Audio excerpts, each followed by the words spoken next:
चलिए खबरों में आगे रुक कर लेंगे। अब आपको बताएं, जहां गाजियाबाद में एक दिल दहला देने वाली वारदात सामने आई है और आज चिमेरा सोसाइटी में मकान मालकिन की निर्मम हत्या कर दी गई। किराया मांगने गई मकान मालकिन से बेरहमी से पहले उससे बदसलूकी की गई और उसके बाद उसकी हत्या कर दी गई। दीप शिखा के शव के टुकड़े टुकड़े कर सूटकेस में भर दिया। किराएदारों ने सूटकेस को बेड के अंदर छिपा दिया ताकि शक ना हो, ताकि किसी प्रकार का कोई संदेह ना हो। लेकिन शक हुआ तो शक होने पर आसपास के लोगों ने किराएदारों को दबोच लिया।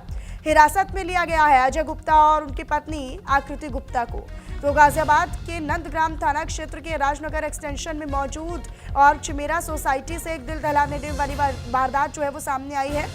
जानकारी ये मिल रही है कि पिछले 5-6 महीनों से किराया नहीं देने वाले किराएदार दंपत्ति ने, यानी दोनों पति पत्नी ने किराया मांगने आई मकान मालकिन दीप शिखा की गला घोंटकर पहले हत्या की और आरोपी अजय गुप्ता और उनकी पत्नी आकृति गुप्ता दोनों आरोपियों ने शव के टुकड़े किए।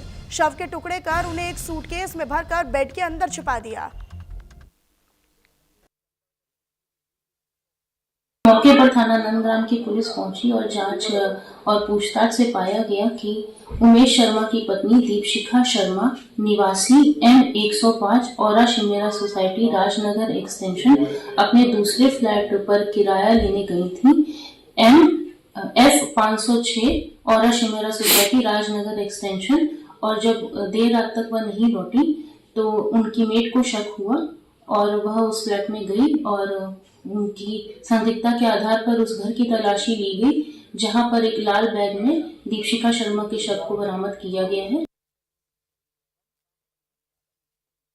जानकारी यही मिली थी कि कोई लेडीज का यहाँ पे मर्डर हो गया है, तो यही पता चला उसमें। अच्छा, कब से रह रहे थे किराए पे? ये कौन लोग थे, क्या आप जानते हैं क्या? ये करीब नहीं, मैं जानता नहीं हूँ, करीब 6 महीने से यहाँ पे रह रहे थे। 6 महीने से रहते थे। कौन कौन रहता था? हस्बैंड वाइफ थे दोनों। हस्बैंड वाइफ जी। पता चला उन्होंने हत्या की? मैं ऐसा तो कुछ अभी जानकारी, पुलिस आई थी, उसी में हुआ कि उन्होंने कुछ किया। और इसी पर अधिक जानकारी के साथ मेरे सहयोगी ऋषभ भारद्वाज जुड़ चुके हैं लाइव। सीधा उन्हीं का रुख कर लेते हूँ। ऋषभ, फिलहाल आसपास के लोगों से भी पूछताछ की गई होगी, कब ये लोगों को शक हुआ, कब ये लोगों को डाउट हुआ कि कुछ गलत हुआ है, और फिलहाल पुलिस पूछताछ में क्या सामने निकल कर आया है?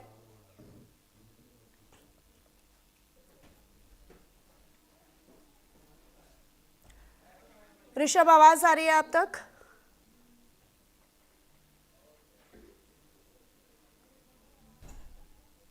एक बार फिर से उनसे कनेक्ट करने की हम कोशिश करेंगे। मेरे साथ मेरे सहयोगी ऋषभ लगातार बने हुए हैं। किराएदारों ने मकान मालकिन के साथ पहले अभद्रता की, उनके साथ बदतमीजी की और उसके बाद उनकी गला घोंटकर हत्या कर दी गई। किसी को शक ना हो, किसी को डाउट ना हो, संदेह ना हो, इसको इस मंशा के साथ शव के टुकड़े टुकड़े कर दिए गए और फिर बेड के अंदर छिपा दिए गए। लेकिन फिर लोगों को एहसास हुआ, लोगों को संदेह हुआ, लोगों को शक हुआ, तो उसके बाद किराएदारों को दबोचा गया। दोनों दंपतियों को फिलहाल गिरफ्तार कर लिया गया है। दोनों पति पत्नियों को, आरोपियों को गिरफ्तार कर लिया गया है। तो ये दिल दहला देने वाली घटना गाजियाबाद में, जहां राजनगर एक्सटेंशन में मौजूद चिमेरा सोसाइटी में घटित हुई है। थाना नंदग्राम की पूरी घटना है। हालांकि शव के टुकड़े टुकड़े कर सूटकेस में छिपा दिया, उसको बेड के अंदर रख दिया ताकि किसी को शक ना हो, किसी को कोई डाउट ना हो। तो देखिए, अक्सर इस तरह की जो बिल्डिंग्स होती हैं, हाई राइज बिल्डिंग्स होती हैं, जिसमें किसी को किसी से कोई मतलब नहीं होता है, और इस तरह की वारदात जो है वो अक्सर इन हाई राइज बिल्डिंग्स में सामने आती हैं। एक बार फिर से इस तरह की डराने वाली जो पूरी वारदात है उसको अंजाम दिया गया है। गाजियाबाद में दिल दहला देने वाली वारदात इसीलिए हम कह रहे हैं क्योंकि अपना ही किराया मांगने गई, और वो भी वो किराएदार जिन्होंने 5 से 6 महीने तक अपना किराया दिया ही नहीं।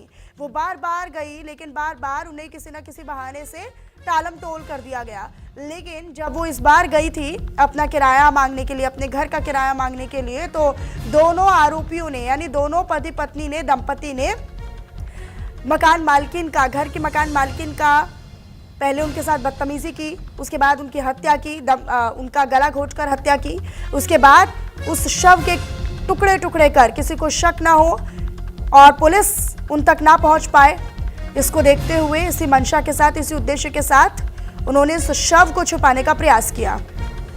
ऋषभ मेरे साथ मेरे सहयोगी बने हुए। ऋषभ, आप तक आवाज मिल रही है क्या? जी बिल्कुल। हाँ ऋषभ, बस जरा बताइएगा फिलहाल इस पूरे पूछताछ में, इस पूरे घटनाक्रम में फिलहाल अपडेट क्या है? क्या आरोपियों से पूछताछ हो पाई है? जी बिल्कुल, देखिए गाजियाबाद के राजनगर एक्सटेंशन की एक घटना है जब किराया मांगने पर मकान मालिक की हत्या कर दी गई और जो दोनों आरोपी हैं पति पत्नी है, 5 से 6 महीने का इन पे किराया बकाया था जो कि दीपशिखा किराया लेने के लिए गई थी। लेकिन जब वो घर वापस नहीं लौटी तो परिवार को शक हुआ, परिवार उनके फ्लैट पर गया तो उन्होंने तब भी उन्हें बहकाने की कोशिश की कि हमने किराया दे दिया है और वो यहाँ से जा चुके हैं। लेकिन जब उन्होंने सोसाइटी की सीसीटीवी देखे तो वो फ्लैट में जाती हुई नजर आ रही है लेकिन बाहर आती हुई नजर नहीं आ रही, जिसके बाद में उन्होंने पुलिस को सूचना दी। पुलिस जब मौके पे पहुंची उनसे पूछताछ की तो उन्होंने बताया कि किराए मांगने पर हमने इनकी हत्या कर दी है। पहले कुकर से वार किया, उसके बाद में चुन्नी से गला घोटकर हत्या कर दी और साथ ही साथ इतने में ही नहीं समय लोग इन्होंने उसके अंदर सूटकेस में लाश को छुपाया और बेड के अंदर बंद कर दिया। फिलहाल दोनों पति पत्नी को गिरफ्तार कर लिया गया है, दोनों पुलिस हिरासत में है। पुलिस और भी एंगलों से जांच कर रही है कि सिर्फ पैसे का विवाद था या फिर कोई और भी वजह थी। ठीक है ऋषभ, अपनी नजर आप बनाकर रखिएगा। शुक्रिया बहरहाल आपका इस तमाम जानकारी को साझा करने के लिए। खबरों में आगे रुक कर लेते हैं। अगली बड़ी खबर आप तक साझा करें वो ये कि रायबरेली में निजी नर्सिंग होम के बाहर जमकर हंगामा हुआ। नर्सिंग होम में मरीज की मौत को लेकर बवाल हुआ है। दरअसल पुलिस की मौजूदगी में जमकर पत्थरबाजी हुई है। सड़क पर शव रखकर प्रदर्शनकारियों ने जाम भी लगा दिया है। तो ये बड़ी जानकारी, नर्सिंग होम में मरीज की मौत को लेकर ये बवाल हुआ है। परिजनों ने शव को सड़क पर रखकर जाम लगा दिया। रायबरेली में शहर कोतवाली क्षेत्र के जेल रोड स्थित एक निजी नर्सिंग होम में इलाज के दौरान 22 साल के युवक की मौत हो गई। परिजनों ने इलाज में लापरवाही का आरोप लगाया और हंगामा किया। शव को सड़क पर रखकर जाम लगा दिया गया। वहीं जानकारी मिलने पर पहुंची पुलिस हंगामा कर रहे लोगों को समझाने में जुटी रही। तो ये देखिए मौके पर भारी भीड़, लोगों की भारी भीड़ और लोगों की इस भीड़ का जो आक्रोश है वो भी नजर आया। ओम मेरे साथ मेरे सहयोगी जुड़े हुए हैं अधिक जानकारी के साथ। ओम, जरा बताइएगा, फिलहाल परिजनों को समझा बुझा लिया गया है और इसके पीछे की वजह क्या सामने आई है? आपकी आवाज नहीं मिल रही है ओम, अनम्यूट कर लीजिए अपने आप को। जी बिल्कुल, बताना चाहूंगा जिस तरह से धरती के भगवान कहे जाने वाले डॉक्टरों की लापरवाही सामने आई है। एक निजी नर्सिंग होम संचालक की घोर लापरवाही देखने को मिली है। पथरी कराने आए युवक की मौत के बाद परिजनों ने हंगामा काटा है। आपको बता दें कि 2 दिन पूर्व एक युवक आया था पथरी का इलाज कराने के लिए और इलाज के दौरान उसका इलाज किया गया और ये हालत गंभीर होने के बाद उसको लखनऊ रेफर कर दिया गया। रास्ते में उसकी मौत हो गई है। मौत होने के बाद जब परिजनों ने इसकी शिकायत अवध जो नर्सिंग होम है यानी जो निजी नर्सिंग होम बताया जा रहा है उसको कॉल पर बात की गई, तो बात करने के बाद जो वहां के चिकित्सक है उन्होंने फोन उठाना मुनासिब नहीं समझा और जब लोग वहां के उग्र हो गए और प्रदर्शन करने के बाद यहाँ के, आपको बता दें कि पूरा वाकया रायबरेली जनपद के कुचरिया के रहने वाले जो 22 वर्षीय युवक की मौत के बाद परिजनों में आक्रोश देखने को मिला और जेल रोड स्थित अवध नर्सिंग होम के बाहर परिजनों का प्रदर्शन देखने को मिला। 100 रखकर भारी संख्या में लोग वहां रोड जाम कर दिए और जब सूचना मिली तो मौके पर पहुंची पुलिस ने लोग जो उनके परिजन थे उनको समझाने बुझाने का प्रयास किया। लेकिन सबसे बड़ी चीज है जिस तरह से रायबरेली में एक तरह से देखा जाए जगह जगह पर अस्पतालों का खुल जाना एक ये भी सवाल खड़ा करता है। जिस तरह से स्वास्थ्य महकमा बेहतर बनाने के लिए ब्रजेश पाठक लगातार तरह तरह के कवायद करते हैं, लेकिन रायबरेली में सबसे बड़ी चीज है सीएमओ की लापरवाही के चलते जगह जगह अस्पताल खुल जाते हैं और जो डॉक्टर काबिल भी नहीं होते हैं वो इलाज करते हैं, इलाज के दौरान जब मृत्यु हो जाती तो यही स्थितियां देखने को मिलती हैं। ठीक है ओम, अपनी नजर आप बनाकर रखिएगा। शुक्रिया बहरहाल आपका इस तमाम जानकारी को साझा करने के लिए। अगली बड़ी खबर हाथरस से है, वो भी आप तक साझा करें। दरअसल यहाँ पर छात्रों के 2 गुटों में जमकर मारपीट हुई है। 2 पक्षों में 2 गुटों में हुई मारपीट से अफरा तफरी का माहौल बन गया है। तो ये बड़ी खबर आप तक हम साझा कर रहे हैं। रामबाग कॉलेज के बाहर छात्रों के 2 गुटों में मारपीट होने की जानकारी है। मारपीट का जो वीडियो है वो सोशल मीडिया पर वायरल हो रहा है, ये जानकारी मिल रही है।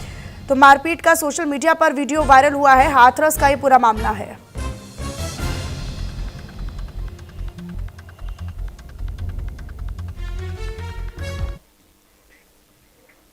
अगली बड़ी खबर आप तक साझा करें वो ये कि जम्मू कश्मीर के सांबा में सेना का सर्च ऑपरेशन। सांबा के जंगलों में सेना ने सर्च ऑपरेशन चलाया। संदिग्धों के नजर आने के बाद सेना जो है वो एक्शन मोड में आ चुकी है। तो ये बड़ी जानकारी है। दरअसल जम्मू कश्मीर के सांबा में संदिग्धों के नजर आने पर सर्च ऑपरेशन जो है वो सेना की ओर से चलाया गया है, जवानों की ओर से चलाया गया है और सांबा में लगातार सेना जो है वो अपना सर्च ऑपरेशन चलाए हुए है। जम्मू कश्मीर के सांबा में संदिग्धों के नजर आने पर और किसी प्रकार का कोई संदिग्ध इनपुट मिलने पर लगातार अपनी सक्रियता बढ़ाते हुए सेना के जवान जो है वो लगातार सर्चिंग अभियान में जुटे हुए हैं। तो संदिग्धों के नजर आने पर सेना का जो सर्च अभियान है वो भी नजर आ रहा है। एक्शन में लगातार सेना के जवान नजर आ रहे हैं। सांबा में ये सर्च ऑपरेशन सेना की ओर से चलाया जा रहा है। दरअसल इनपुट्स मिलने के बाद और संदिग्धों के नजर आने के बाद ये जो सक्रियता है सेना के जवानों की वो नजर आ रही है। तो जम्मू कश्मीर के सांबा में सेना सर्च ऑपरेशन चला रही है ताकि किसी भी प्रकार की कोई गतिविधि हो अगर तो उस पर नजर रखी जा सके और कोई भी घटनाक्रम, अप्रिय घटनाक्रम उससे बचा जा सके या फिर उस पर रोक लगाई जा सके। तो सांबा में सेना जो है वो सर्च ऑपरेशन चला रही है। आतंकियों की तलाश में लगातार एक्टिवनेस के साथ, सक्रियता के साथ जो सेना के जवान है वो मुस्तैदी से नजर आ रहे हैं।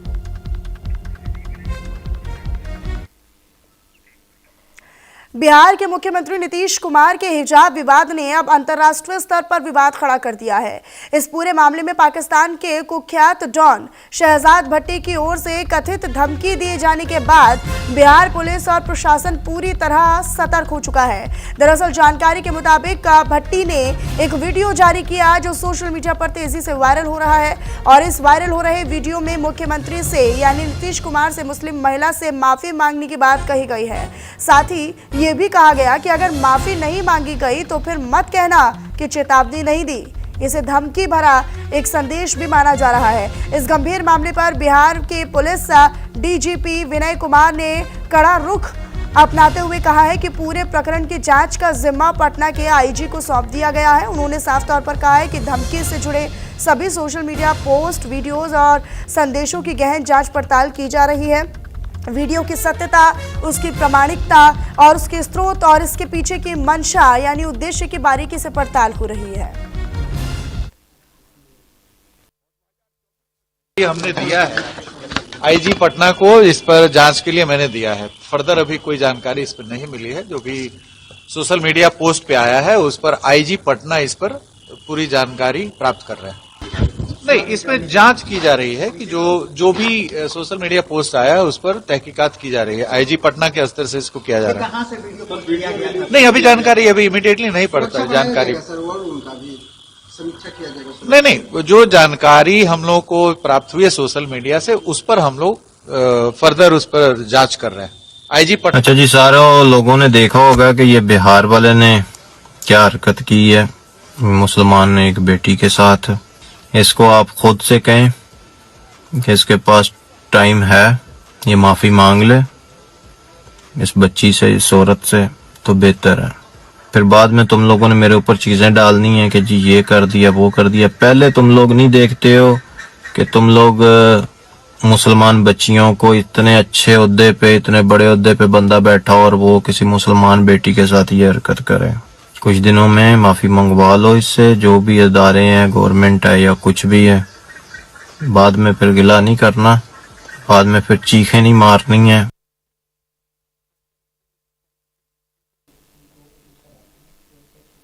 तो बस उसी में पता नहीं सूंघ के आ गए। तो क्या ये मतलब आपको रोक रहे हैं या यहाँ पे खाली सिक्योरिटी पॉइंट ऑफ व्यू से है या हाउस अरेस्ट, क्या आपको क्या लगे?